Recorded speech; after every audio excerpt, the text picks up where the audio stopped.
Jody, we're going to cut you loose. Bob needs a microphone so he can head on into the dressing room and get some of the reaction from the Jackets players. So we'll be standing by to hear from Bob here in just a couple of moments. At last check in this game, the Blue Jackets were on a hitting frenzy tonight. They had 61 hits with about 4 minutes to go in this game.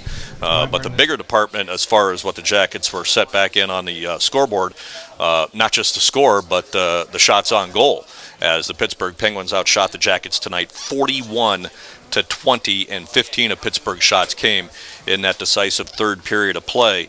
A lot of power plays tonight for the Penguins as well, but they weren't able to cash in on any of them. They went 0 for 6 on the power play, while the Jackets were 0 for 4 on the man advantage tonight. But again, the Jackets had the Penguins right where they wanted them with a 3-1 lead after Cam Atkinson's goal early in the third period of play. It was with the just a minute and 4 seconds in, and that was after the Penguins had cut the lead down to 2-1 with just 2 seconds left on the clock in the second period. It was a good response by the Jackets. Yeah, Bob. Okay, we're in the dressing room here and getting set to go as the Blue Jackets are getting undressed here and taking in the lesson that they get off of this game here tonight.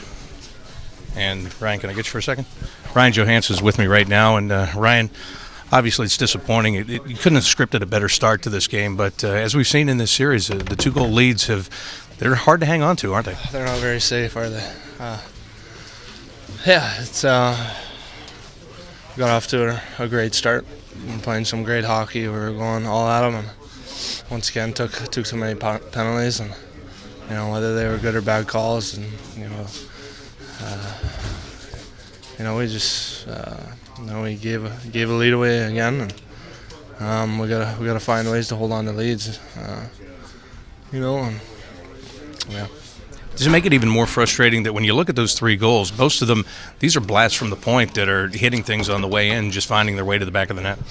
Yeah, we are lucky ones too, but that's what makes it so frustrating is you see those go in and you're like, really? So can't let it get to us. So it's a 2-1 series. We had a chance to tie it up again here at home, and the environment was amazing tonight, and definitely something we all really enjoyed and had fun with. And it's too bad we couldn't find a way to get a win, but we'll be focused and ready on Wednesday and find a way to get the win. You've talked about learning experiences. We've talked about that for the last couple of weeks, and I guess this is another one you chalk up and hopefully just rebound, like you said.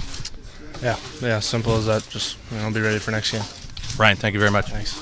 Ryan Johansson with us here in the Blue Jackets dressing room as we'll go around here. Let's go over and find Nick Foligno and maybe listen in on some of the things that Nick has to say here after he made his return tonight from injury after missing the last couple of games. So let's listen in on Nick Foligno right now. Because we have a fast start doesn't mean we can't maintain that all the way through, and I think you saw that tonight. I mean, it really was just a lapse in getting pucks behind them, and then you're giving their D a little bit more time and a little bit more time to make a play, and now their forwards have it, and that's a dangerous situation. So I think it's just committing to that aspect every game and every shift, and knowing that when you do that, the outcome is real positive, and we saw that in Game 2. And it's funny how maybe the team that's playing from behind is playing a little more desperate, and that's why they have those opportunities. But we got to be able to play with a lead in the playoffs.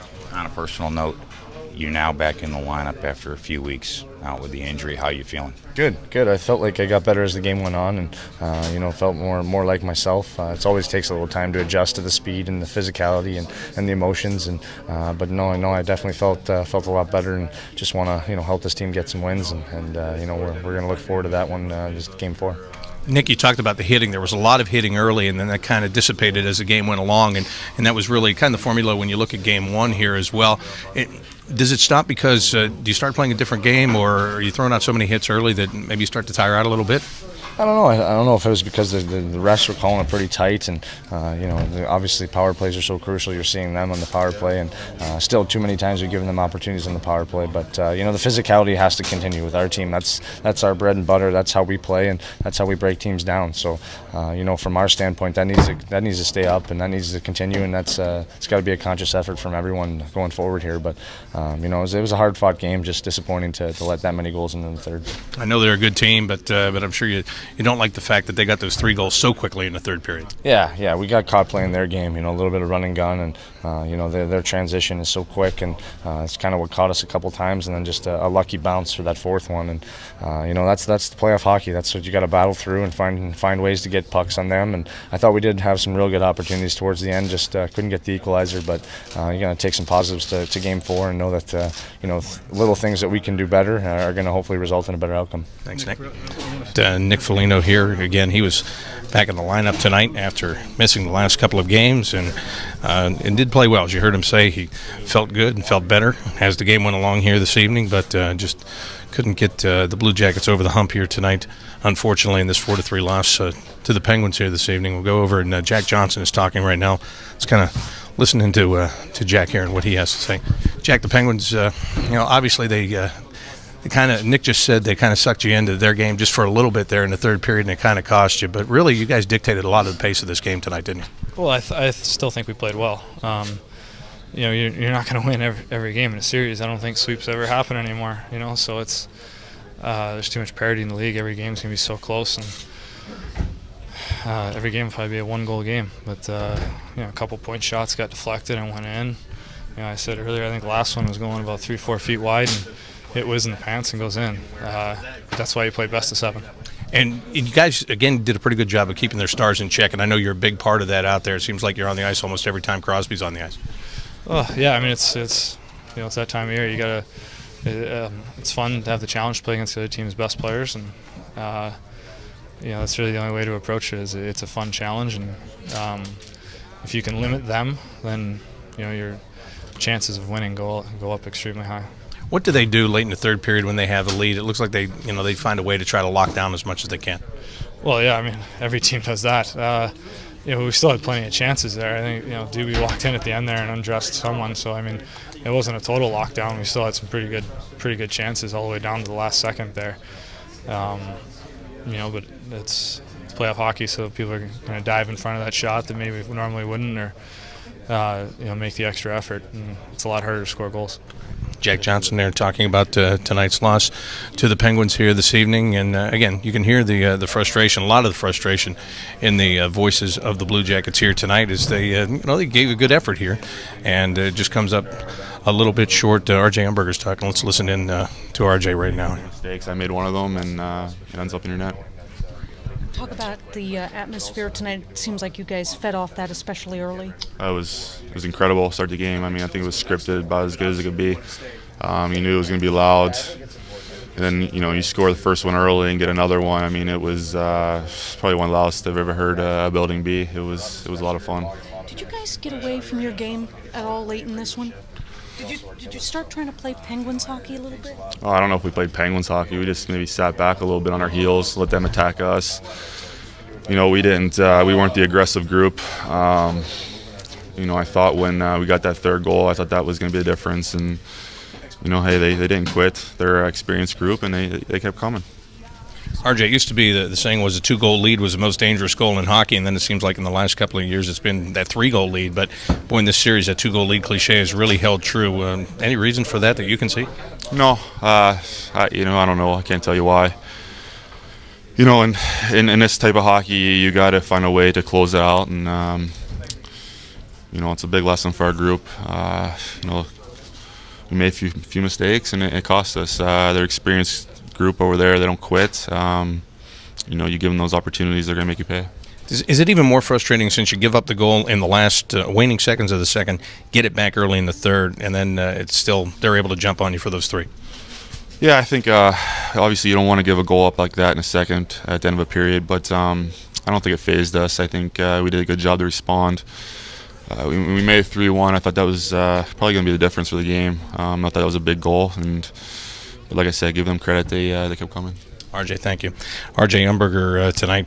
And again, the Blue Jackets fall to the Pittsburgh Penguins, Game 3 of this best-of-7 series. The final score, 4-3. That's been the final score in all 3 of these games so far. And the Penguins, of course, winning 2 of the first 3. And the Blue Jackets will get a chance to come back here on Wednesday as we make our way back out of the dressing room. Head coach Todd Richards, in just a few moments, will be making his way down to the media room, rather, and we'll talk to the media about this one tonight. I come back out and rejoin Mark Wyatt here outside the Blue Jackets dressing room. And again, Mark, you could hear it was just the frustration in the voices of the Blue Jackets tonight. And I think what RJ said right there was kind of telling. He thought that third goal was going to be maybe the deciding goal in this game tonight. Unfortunately, the Pittsburgh Penguins didn't think the same way. Yeah, and I can't remember. I think it might have been Jack Johnson who was mentioning it as well.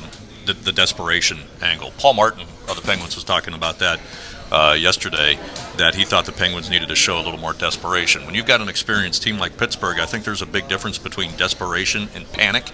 And when the Penguins were down 3-1, they weren't panicking because they've been in these situations before, and their experience did show up at the end. The Jackets had a power play there late in the game, but what happened on that power play? There were 3 faceoffs, and the Jackets lost all 3 of the faceoffs and really couldn't get anything going on that power play. So missed opportunity there, not enough shots on goal, not enough traffic in front of Marc-Andre Fleury. Right, and as you talk about that, and Todd Richards said this before the game today, the Penguins have been here. So, Yep. They've gone through this. They've won a Stanley Cup. They've been to 2 final. They've won a Stanley Cup, so this is really not much of a surprise to them. They're down in the game. Now they're ahead in the series. Yep. Learning curve, obviously, for the Jackets in terms of being able to close games out. And I think one thing to take out of this series at this point, despite the Jackets being down 2-1, if you want to compare it to their first go-around in the playoffs, they're in the series. They're in the games. I mean, when you go back to that series against Detroit 5 years ago, it wasn't all that tight. It wasn't competitive at all, really, when you get right down to it. And you just didn't have a feeling that the Jackets were in any of the games. Different story here. They're playing this team even.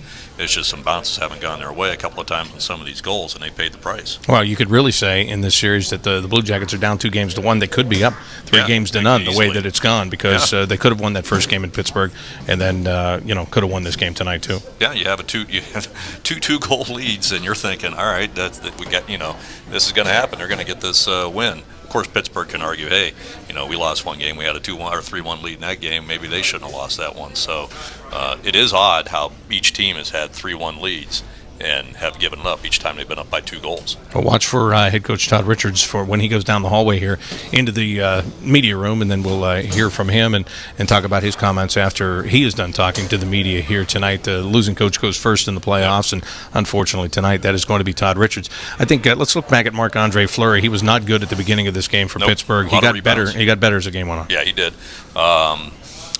And didn't see as many shots maybe as what the Jackets would have liked, because when you look at the rebounds he was giving up in the first period, especially those first 2 goals that the Jackets had 3 minutes and 18 seconds into this game, boy, if they could have got some more pressure on him, maybe been in position to get a few more rebounds, it could have been a different story, because I was thinking after that second goal they might be looking at pulling him if they get another one, but they didn't do it.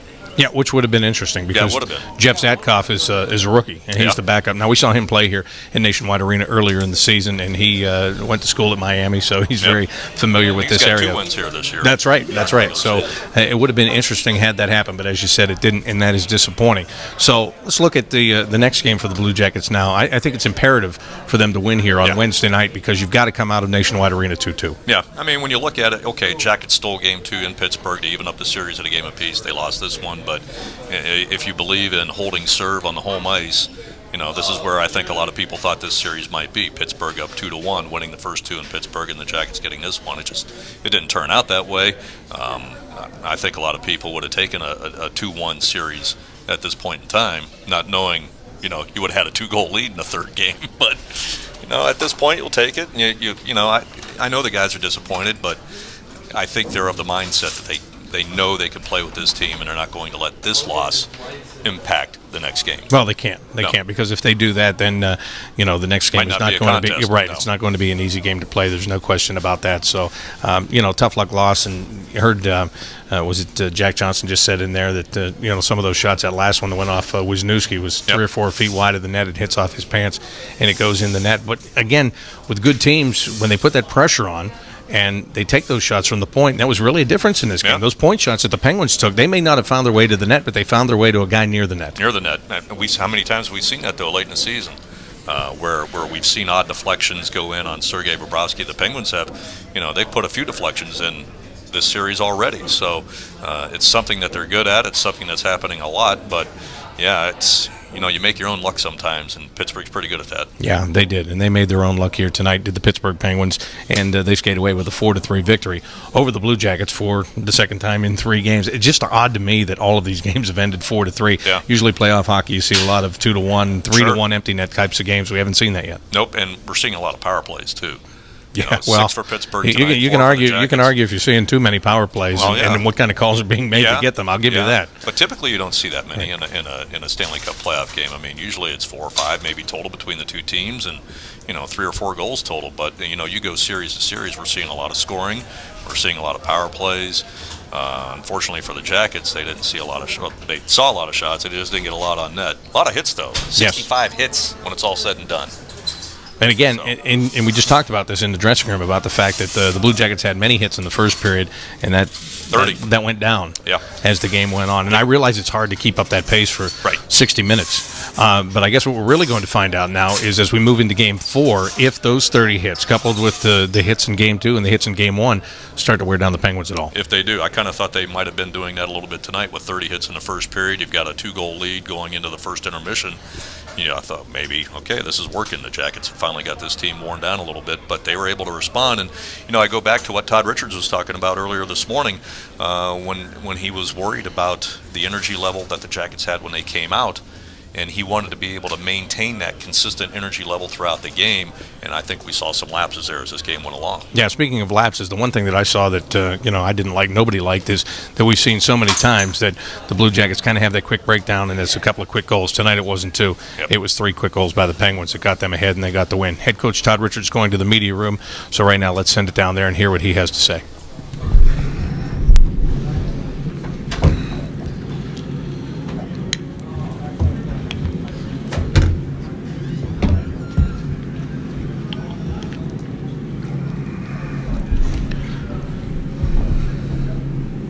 Todd, did you take your foot off the pedal unintentionally, or did they find their own pedal there in the third? There were some bad luck bounces, but it looked like you were in retreat a little bit, like you had not been in the first couple periods. Loved our start, obviously. It was a great start. The crowd was into it. They called the timeout. I think that helped regroup them a little bit. I think getting into penalties in our penalty situation, I think took away from the momentum too. I don't think it was about stepping off the gas. I thought that our attitude was still good. We thought we worked hard. We made some mistakes, and they're a team that you make a couple mistakes and they get some momentum. They started skating, and I thought that was different. I didn't think it was an attitude of stepping off the gas. In each of the games, Todd, the team that's been up 3-1 has ended up losing the contest so far in these first 3 games. Can you put your finger on why that seems to be the case? I cannot. You obviously don't want a 3-1 lead. I can't put my finger on exactly what it is. Maybe it creates a little bit more desperation in the team that's trailing. Coach's team has always found ways to bounce back. What'd you say to the guys after? And obviously Game 4 is huge now. Yeah, you know what? There was no message after the game to the guys. I think the emotion was high. I think the disappointment is there. For me now, you have to be able to put things behind you. And, we'll have to learn from it and probably talk about some things tomorrow and getting ready for Game 4. But this is, whether it's an emotional win or a tough loss, put it behind you and get ready for Game 4. Towards the end of the first period, it really seemed like a few of the Penguins were losing their composure, starting to really show the frustration, especially with Boone Jenner and the guys playing physical. What's it going to take to keep that physicality going throughout the whole 60 minutes to maybe increase their frustration? When we've been able to play a fast physical game, it's how we manage the puck. And they did a better job going back. It looked like they were rimming pucks more. That might be something that we have to address tomorrow. But, they were going back and did a better job there. I think they did a better job in the neutral zone. And again, in the first period, I think there was a couple opportunities when we had the puck, and we didn't get it behind them. And the turnovers, again, feeds right into their team, and they're able to create some momentum out of it. Todd, there's a line in the playoffs where maybe the calls go right up to, and they let some stuff get away that maybe they don't in the regular season. The Foligno call specifically, but other calls. Do you feel like you know where the line is in this series? What's going to be called and what you can get away with? I'm not going to comment on the officiating or the calls or the non-calls. It just does me no good. It does our team no good. Todd, can you talk about the atmosphere tonight? The crowd seemed determined not to let Pittsburgh fans be a factor as they had in the past. I thought the crowd was great. The atmosphere was everything that I expected. I guess the one thing that was a little bit unexpected, and I'm basing this off of our last time we played Pittsburgh, was I saw a lot of black in the crowd when we played that fifth game against Pittsburgh, our last home game here. And it was great coming out because I saw a lot of red, white, and blue. Todd, kind of jumping off Aaron's question, how much were penalties a factor in slowing your guys down tonight?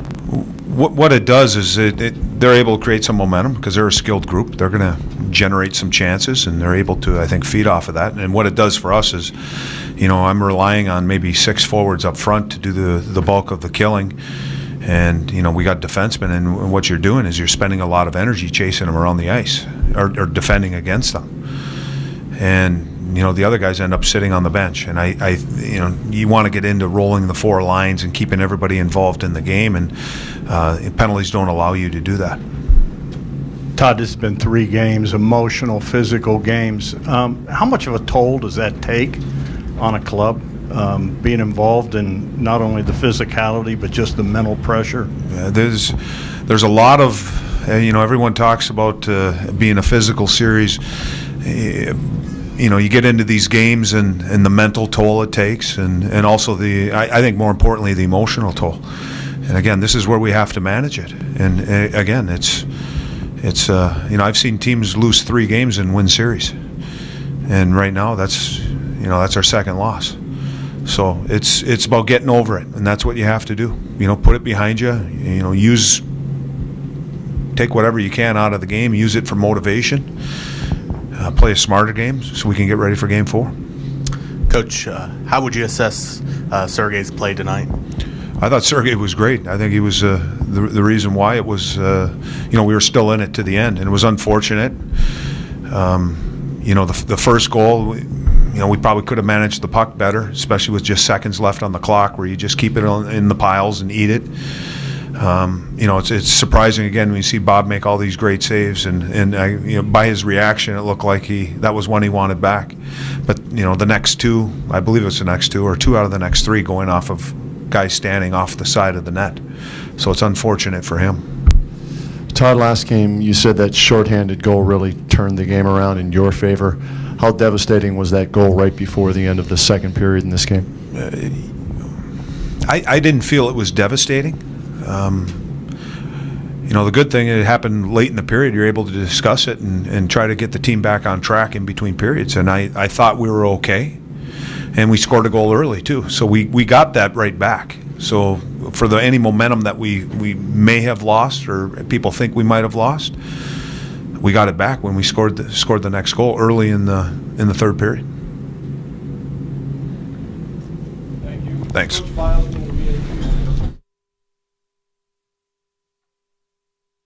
There's head coach Todd Richards of the Blue Jackets talking to the media tonight after his team's 4-3 loss to the Pittsburgh Penguins here. The Penguins now take a 2-1 lead in this series.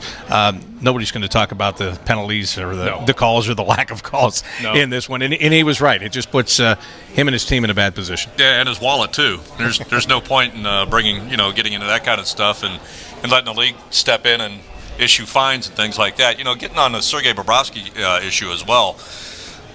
When it's a 3-1 game and they're handing out the ballots for the 3 stars, you're ready to put Sergei Bobrovsky's name as the number 1 star. And Todd Richards is right. 2 deflections, get past him. You really can't lay any of that blame on Sergei Bobrovsky because those are deflected shots going in. I thought Sergei played a great game.